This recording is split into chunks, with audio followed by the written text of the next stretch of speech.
반갑습니다. 4월 8일 목요일 큐티 스케치 시간입니다. 오늘 본문은 출애굽기 2장 11절로 25절까지의 말씀입니다. 오늘 본문은 이렇게 시작합니다. 모세가 장성한 후에 한 번은 자기 형제들에게 나아가서 그들이 고되게 노동하는 것을 보더니 어떤 애굽 사람이 한 히브리 사람 곧 자기 형제를 치는 것을 본지라. 좌우를 살펴 사람이 없음을 보고 그 애굽 사람을 쳐 죽여 모래 속에 감추니라. 이튿날 다시 나가니 두 히브리 사람이 서로 싸우는지라. 그 잘못한 사람에게 이르되 네가 어찌하여 동포를 치느냐 하매 그가 이르되 누가 너를 우리를 다스리는 자와 재판관으로 삼았느냐. 네가 애굽 사람을 죽인 것처럼 나도 죽이려느냐. 모세가 두려워하여 이르되 이 일이 탈로 되었도다. 오늘 본문은 이 모세가 이 왕자로 살다가 참 짧게 삽니다. 그 거의 없어요. 그러니까 왕자로 어떤 생활을 했느냐에는 관심이 없습니다. 참 관심이 없어요. 관심이 없고 바로 장성한 후에 아이로 이제 구원을 얻었죠. 어린 아이로 3개월짜리 100일 잔치할 때쯤에 바로의 딸에 의해서 구원을 받고 바로 장성한 후에 그러니까 왕자로 어떻게 살았는지 일단 성경은 관심이 없다는 것입니다. 그리고 우리가 너무 관심을 가지지 말합니다. 그러나 우리가 추측할 수는 있죠. 왕자로 자랐다는 것을 우리 추측할 수 있죠. 지식과 지혜 그리고 문무에 능했겠죠. 참 필요한 것들을 분명히 갖추었어요. 그러나 그것이 강조점은 아니라는 걸 우리 기억해야 됩니다. 그리고 장성한 후에 그가 뭔가 자기가 스스로 판단할 수 있는 그 어떤 시기가 되어서 장성한 후라는 건 이제 자기가 알아서 판단할 수 있다는 거죠. 판단을 딱 시작했는데 아마도 어머니에게 배운 유대인으로서의 정체성을 가지고 있었죠. 왕자로 살면서도 그런 정체성을 가지고 있었고 내 형제다. 내 형제, 자기 형제로 인식하고 있었어요. 노예들을. 그런데 이제 이 노예들이 자기의 형제들이 계속해서 힘들게 사는 것을 봤을 것입니다. 그래서 자주 그것에 관심을 기울였을 테고 한번 나가보니까 히브리 사람을 너무 괴롭히는 거예요. 애굽 사람이. 그래서 쳐 죽입니다. 이것은 이제 순간적인 실수라고도 생각할 수 있고요. 또 한편으로는 자기 정체성이 분명했기 때문에 이 애굽 사람으로부터 우리가 독립을 얻어야 된다고 하는 그런 생각도 했을 거예요. 정의감에 불탔을 거고요. 이걸 이 자체를 참 실수했다, 나쁘다, 이렇게 아직 멀었다라고 물론 생각할 수도 있습니다. 그러나 이 자체를 잘못했다기보다는 물론 잘못했죠. 잘했다는 게 아니라 사람을 죽인다는 게 그건 하나님의 방법이 아니라는 거 이제 성경이 이야기해 줍니다. 그런데 그의 잘못도 있지만 그의 부족함도 있지만 여기 보니까 애굽 사람들의 노예로 살던 이들이 이스라엘 백성들 역시도 아직 노예 근성이 있고 동족끼리 싸우고 미워하는 것이 여전히 있는 이것이 어떤 영적으로 굉장히 둔감해 있는 이스라엘 백성들의 상황도 여기 있는 거예요. 그래서 오히려 이들에게도 우리를 주관하는 사람이 바로다. 이 노예 근성이죠. 바로지. 너 아니다. 너 아니다. 이 모세가 히브리인이라는 걸 어느 정도 알았는지는 정확하게는 모르겠습니다만은 네가 아니다. 우리는 바로다. 이렇게 이야기하고 있어요. 아직까지는 모세의 젊음이나 정당함이 있었지만 아직까지는 이게 하나님의 방법은 아니었다. 하나님의 방법은 주먹이 아니다. 자신의 주먹을 의지하는 것이 아니라 결과적으로 보면 자신의 주먹과 자신의 힘이 아니라 하나님의 지팡이로 하는 거다라는 것을 나중에 가르쳐주기 시작합니다. 내 주먹이냐 하나님의 지팡이냐. 이 지팡이 나는 도구로 쓰이는 거예요. 지팡이는 아무짝에도 쓸 데가 없습니다. 사람 걸어 다닐 때나 지시할 때나 이렇게 할 때 필요한 거죠. 그런데 그게 하나님의 손에 붙들리면 그것이 일하는 거예요. 그것을 이제 하나님께서 가르치기 시작하는데 이제 이 모세가 그 자리에서 내려옵니다. 어떤 면에서는 무대의 중앙을 비출만도 한데 바로의 궁정에서의 생활을 조금 언급할 만도 한데 전혀 언급하지 않고 있어요. 그러니까 하나님의 배후의 역사하심이 무대 중앙에서 막 모세가 왕자로서 하는 것은 전혀 언급하지 않고 이제 미디안으로 보내는, 미디안 광야로 하나님 보내시는 그런 여정 속에 또 하나님이 훈련시키시고 함께 하시는 것을 보여주고 있어요. 여러분, 여전히 모세에게는 아직 힘이 있어요. 그래서 16절에 보면 제사장 7딸이 있는데, 미디안 제사장이 7딸이 있었는데 그들이 와서 물을 길어 구유에 채우고 그들의 아버지의 양떼를 먹이려 했는데 목자들이 와서 그걸 괴롭힌. 그래서 모세가 가서 도와줍니다. 이 남자들이 괴롭히니까 가서 도와줬어요. 이것도 약간의 폭력성이 있었던 거예요. 그러자 그 여인들이 모세를 데리고 그 여인들의 아버지 루엘에게 데려갑니다. 그래서 우리를 도와줬다. 그러니까 이 목자들의 손에서 우리를 건져냈습니다. 그러면서 이 미디안에 있는 이 여인들이 모세를 두고 어떻게 표현하느냐면 이 사람 애굽 사람이다 이렇게 이야기합니다. 한 애굽 사람이 우리를 목자의 손에서 건져줬습니다. 그래서 이제 이 아버지가 음식을 대접하라 하고 그와 함께 동거하기를 기뻐했는데, 모세도 거기에 살기를 기뻐했는데 그 루엘의 딸, 그 족장이겠죠. 족장의 딸 시브라를 아내로 줍니다. 시브라를 아내로 줘요. 시보라 그의 딸 시보라를 모세에게 줍니다. 그래서 아내가 돼요. 그러면서 그가 아들을 낳으며 모세가 그의 이름을 게르솜이라 하고 내가 타국에서 나그네가 되었다. 내가 나그네가 되었다라고 이름을 짓습니다.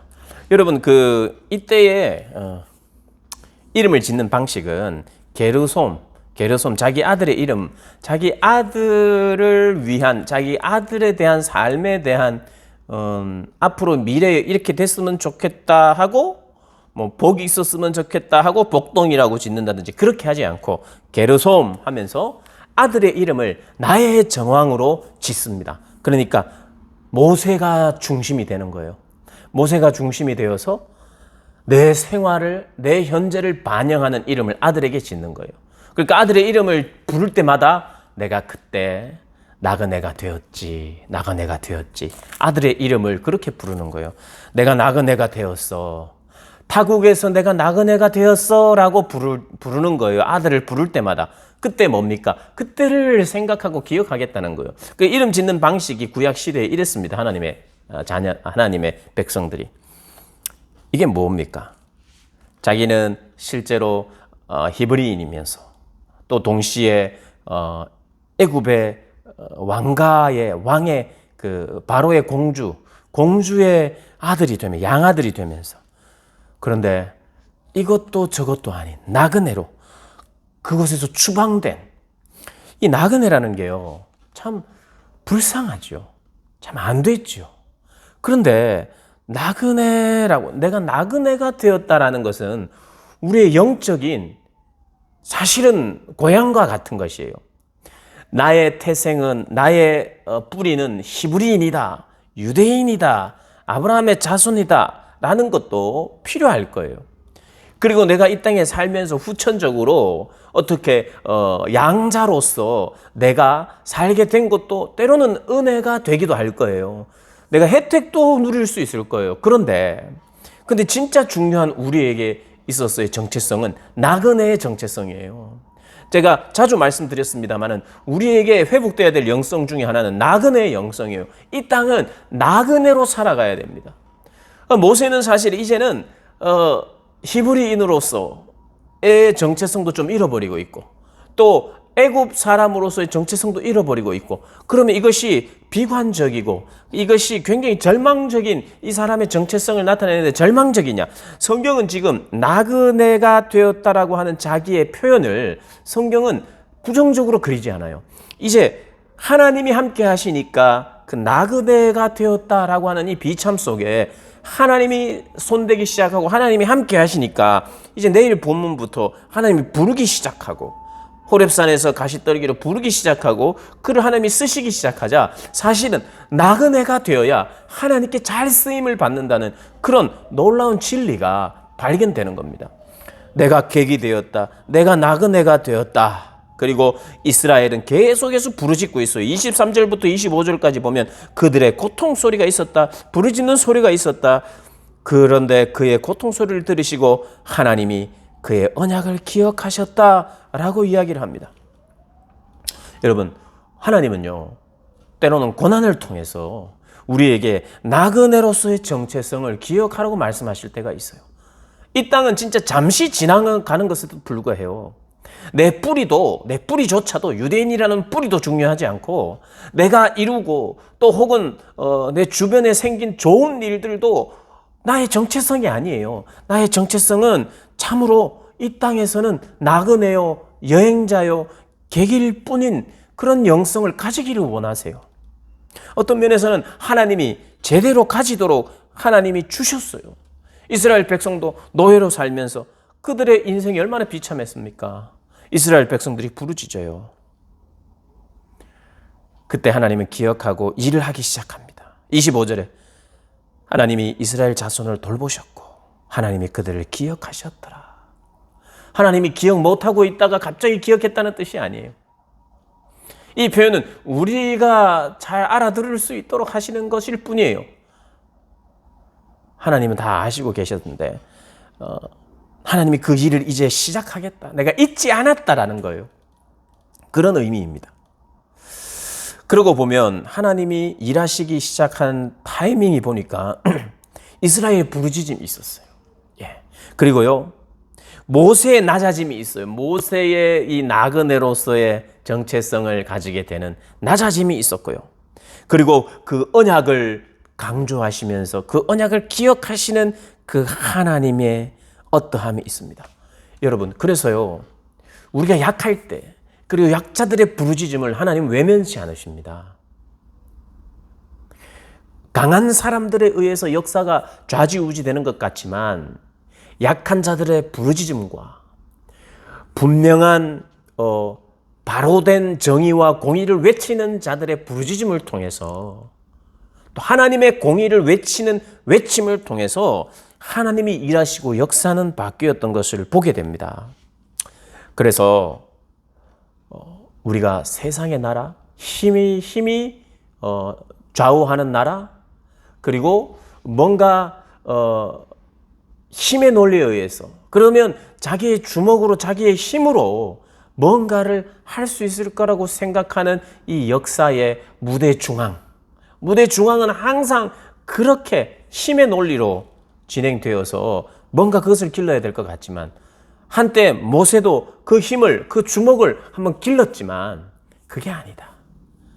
지팡이라도 괜찮다. 네가 짚고 있는, 네가 의지해야 하는 길을 갈 때, 그리고 뭔가